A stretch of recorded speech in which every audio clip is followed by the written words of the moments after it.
In the early 1990s, baseball was a cultural pillar in America, filling up stadiums with millions of fans every season while dominating summer entertainment. Right in the middle of it all was Angels in the Outfield, a Disney movie that mixed real Major League Baseball with a story about faith, hope, and the impossible becoming real. But behind the feel-good moments was a production full of surprising details.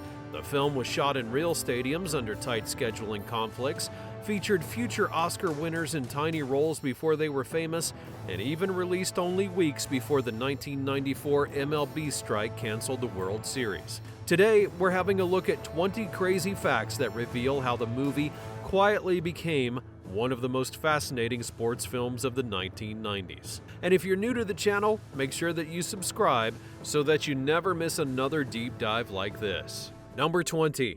The movie has not one or two, but four Oscar-winning actors in the cast. Two of them, Adrien Brody and Matthew McConaughey, were relatively unknown at the time and played smaller roles as Angels players. Brody was Danny Hemmerling and McConaughey was Ben Williams.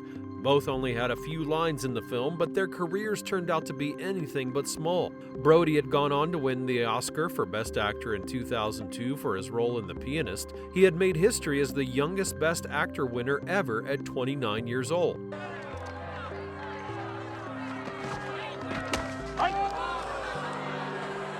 Years later, McConaughey would earn the Oscar for Best Actor in 2013 for his performance in Dallas Buyers Club.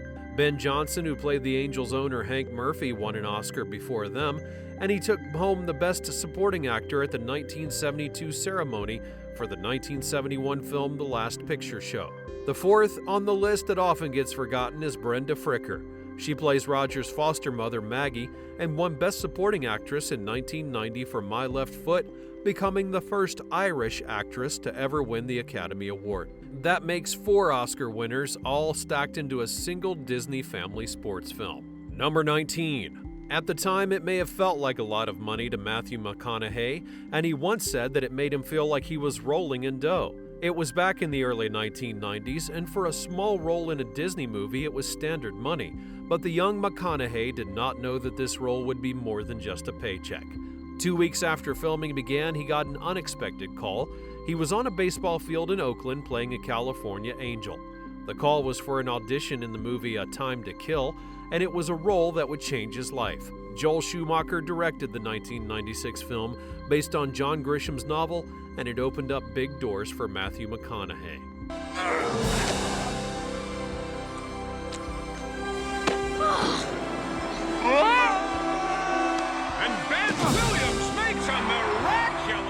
Number 18. A big part of the movie was not actually filmed where you think. Instead of Anaheim Stadium, most of the home game scenes were done at Oakland Coliseum because filming took place from October to December of 1993 during the NFL season. The LA Rams were using Anaheim Stadium for football during those months, so the stadium wasn't available. This created a unique challenge for filmmakers who had to find a stadium that could look like Anaheim's, and they decided on Oakland. But making the Coliseum look right wasn't easy. To make the switch believable, the crew had to repaint the outfield walls from green to blue in order to match Anaheim, and one important scene, supposedly a road game against the Yankees, was also done in Oakland. If you pay close attention, you can see the Oakland scoreboard with the Safeway logo in the background. Tonight, George Knox will send his Angels, real or imagined, out against a tough White Sox team. Number 17. During casting, Macaulay Culkin was everywhere. He had wrapped up starring in massive hits like Home Alone and Home Alone 2, and was the biggest child star in the world, known to every household. Disney took notice. The studio had considered him for the lead role of Roger, but instead of going for the obvious choice, they decided on a different direction. Joseph Gordon-Levitt was 13 years old and ultimately took on the role of Roger. He had been acting for a few years, but this movie would give him the chance to showcase something special. He brought a depth and emotional sincerity to the role that Culkin, for all of his fame, may have not been able to deliver in the same way. You got an angel with you right now. Just got here, and he's gonna help. Number 16. Angels in the Outfield hit the theaters on July 15th of 1994, and at first it seemed perfectly timed. A movie about hope, miracles, and the magic of baseball capturing the hearts of fans. But 28 days later, something shocking happened when the MLB players' strike began. It was so big it caused the postseason to be canceled entirely. There were no playoffs or World Series, and it was the first time it happened since 1904. What makes the timing so surprising is the movie's main message. The story is focused on the excitement of a pennant race and how important it can be, especially to a child who's looking for hope.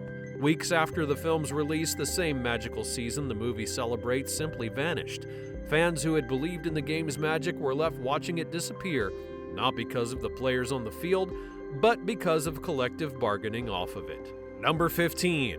The Walt Disney Company was actually a minority owner of the Angels when Angels in the Outfield was released. Walt Disney Pictures distributed the film, and during that time, their growing involvement with the Angels was no coincidence. Disney had been a minority owner of the team since its founding, when the Los Angeles Angels began play in 1961. 2 years after the movie came out, they gained enough board support to take effective control of the team and change their name to the Anaheim Angels. The Angels won their first ever World Series in 2002, and Disney owned the team up until 2003.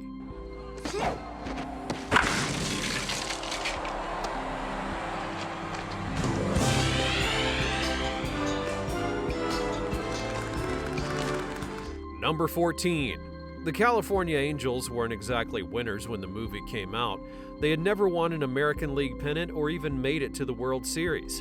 They were famous for heartbreak with painful playoff collapses in 1979, 82, and 86, and every time they got close, something went wrong, and they couldn't get the job done. The movie asked fans to believe in a team that had never finished the job in real life, but in 2002, they finally broke the curse and won their first ever AL pennant and a thrilling World Series championship. They made history by beating the San Francisco Giants in an exciting Game 7 and made history without any heavenly angels lending support.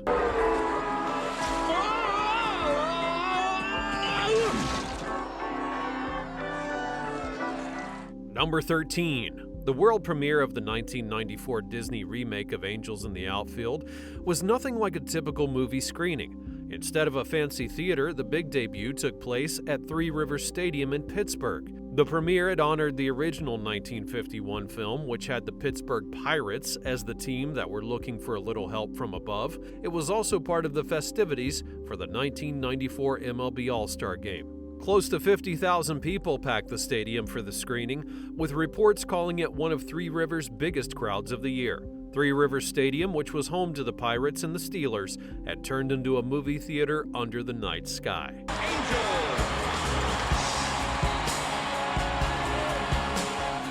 Number 12. The 1951 original featured real-life legends.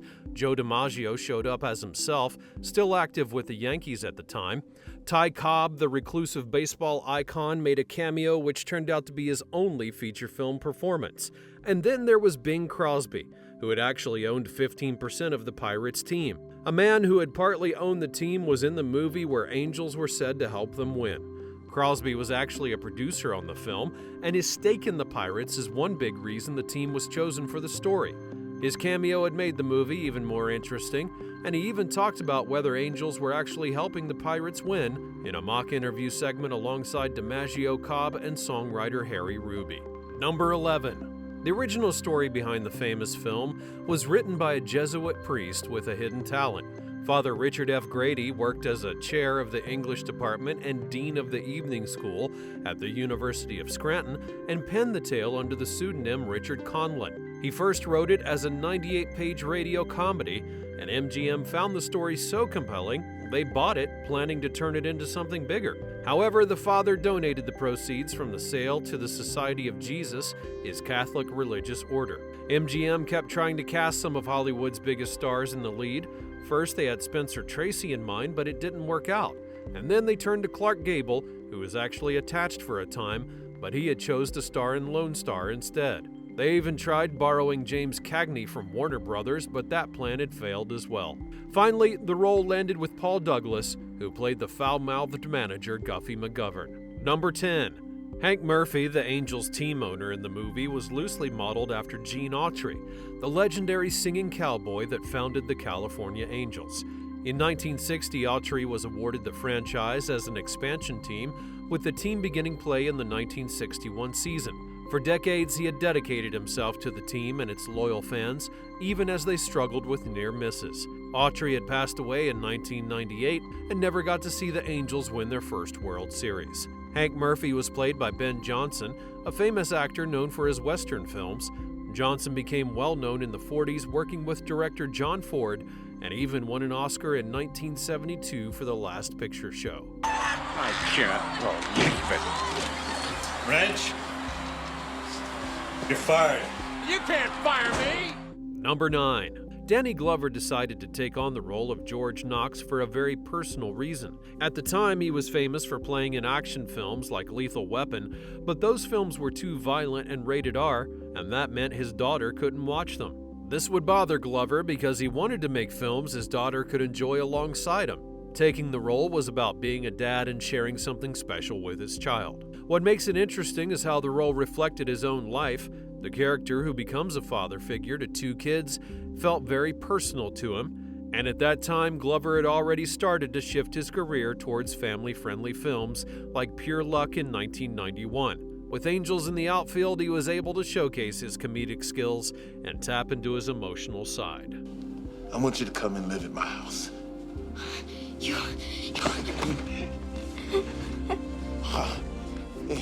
Number 8. The phrase "you gotta believe" might sound like it was made for Angels in the Outfield, but in early July of 1973, the New York Mets were struggling quite badly. They were sitting in last place with a 36-46 record, and things seemed to be hopeless. During a July 9th team meeting, Mets board chairman M. Donald Grant had tried to lift the players' spirits with an encouraging speech. And that's when relief pitcher Tug McGraw shouted the words, "You gotta believe," to fire up his teammates. After that outburst, everything began to change. The Mets had rallied together and made an unbelievable comeback, winning the National League East Division and even advancing to the World Series. 2 decades later, the phrase became a big part of the film and reflected the Mets' story of making the impossible happen, showing how staying hopeful can lead to amazing things. It's even more amazing when you know that Tug McGraw's son is Tim McGraw, who would go on to become a famous country singer.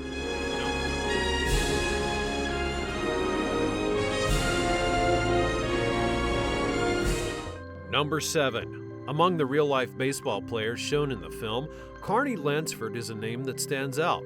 Instead of simply playing the role of a ball player, he was an actual professional. He was actually drafted by the Angels during the 3rd round of the 1975 draft and played 15 seasons in the major leagues, winning the 1981 batting title as a member of the Boston Red Sox, and then went on to win a World Series championship with the Oakland Athletics in 1989. Lansford played a character named Kit Kesey, who was also known as Hit or Die. Even more important, he was the film's technical advisor. His job was to make sure actors looked and moved like real baseball players, whether they were running onto the field or sitting in the dugout. His direct connection to the actual Angels organization, going back to his original 75 draft, added an extra layer of realness to the film. Number 6. The original 1951 movie Angels in the Outfield is often cited as one of President Dwight Eisenhower's favorite films. It stars Paul Douglas and Janet Leigh, and the movie centers around divine intervention guiding the Pittsburgh Pirates. At that time, the Pirates were struggling with a losing streak, and the feel-good story gave fans something to root for. Eisenhower's preference for the film says a lot about the era. Number 5. Tony Danza and Christopher Lloyd had worked together before Angels in the Outfield. Fans of the hit sitcom Taxi, that aired from 1978 to 1983, recognized them immediately. On Taxi, Danza starred as Tony Bonta, the hard-working boxer turned cab driver with a big heart. Meanwhile, Lloyd had played Reverend Jim, the oddball cabbie who was hilarious and unpredictable. Reverend Jim was such a standout character that Lloyd won not 1 but 2 Emmy Awards for the role. In Angels in the Outfield, they reunited with completely different roles. Danza played a struggling pitcher who was fighting to save his career, and Lloyd played an angel. What's even more crazy is the movie's marketing did not highlight this reunion. For fans who love Taxi, seeing them together again added a special kind of magic to the movie. Hey, kid. How you doing? Mine? How? Hey, kiddo, sharp outfit. I wish I had one. Thanks. Gee, I am glad to see you. Number 4. The world premiere of the movie happened when the excitement for the 65th MLB All-Star Game was building up. Held at Three Rivers Stadium in Pittsburgh, the game itself took place in July of 1994, with the film's premiere screening tied directly to the festivities at the same stadium. Disney and Major League Baseball teamed up to present the film's premiere. With such perfect timing, it seemed like a home run idea. The movie then hit theaters nationwide later that week, and everything felt aligned for a magical summer of baseball and cinema. Number 3. The premiere of Angels in the Outfield in 1994 was an exciting moment which tied the love of baseball with the magic of Disney. It brought a heartwarming story full of hope and teamwork, and 30 years later, fans of the film have something new to celebrate. It was officially added to the Disney Plus streaming library in 2024, marking its 30th anniversary in a special way. Around that same time, it became available to buy or rent on digital platforms, and for years, the movie had not been available anywhere, making it difficult for many of its fans to watch. With the arrival on streaming services, fans could finally enjoy the classic whenever they want. The timing, exactly 3 decades after the original release, felt like a long-awaited home run for those who had cherished the film since its debut. Number 2. Before becoming an actor, Neil McDonough actually earned a college baseball scholarship. Baseball was the path he could have followed, but instead he made a big decision to give up a future in sports and choose to study theater at Syracuse. He later continued his training at the London Academy of Music and Dramatic Art, and what's striking is that his first major film role brought him right back to the sport he left behind. He played a baseball player named Whit Bass in Angels in the Outfield. He's talked about how much the role meant to him, even calling it the greatest gig he ever had. He spent weeks practicing for one memorable scene where his character throws a pitch and wanted that moment to stand out, so he asked the director for just one shot to make it unforgettable. His breakthrough would come 7 years later after being cast as Lieutenant Buck Compton on the Spielberg-Tom Hanks-produced HBO miniseries Band of Brothers, but his debut as a baseball player was the perfect mix of fate and hard work.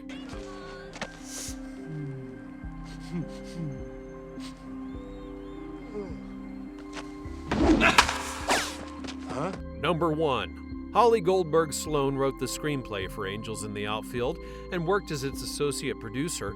A year later, she then wrote and directed another Disney family sports favorite, The Big Green. After that success, she then decided to step away from screenwriting and reinvented herself completely, becoming a New York Times best-selling author of children's books. Her novels I'll Be There and Counting by Sevens were both bestsellers, with Counting by Sevens named a Publisher's Weekly Best Book of the Year. But there's another interesting part of the story. The original 1951 Angels in the Outfield screenplay was also written by a talented woman, Dorothy Kingsley, who worked alongside writer George Wells. Both versions of the beloved baseball movie were written by women, many years apart. Now be sure to smash that like button since you enjoyed this video, and don't forget to subscribe so that you always know when we upload another one like it. If you have any recommendations, be sure to leave them in the comments down below. Thanks for watching, and I'll see you next time.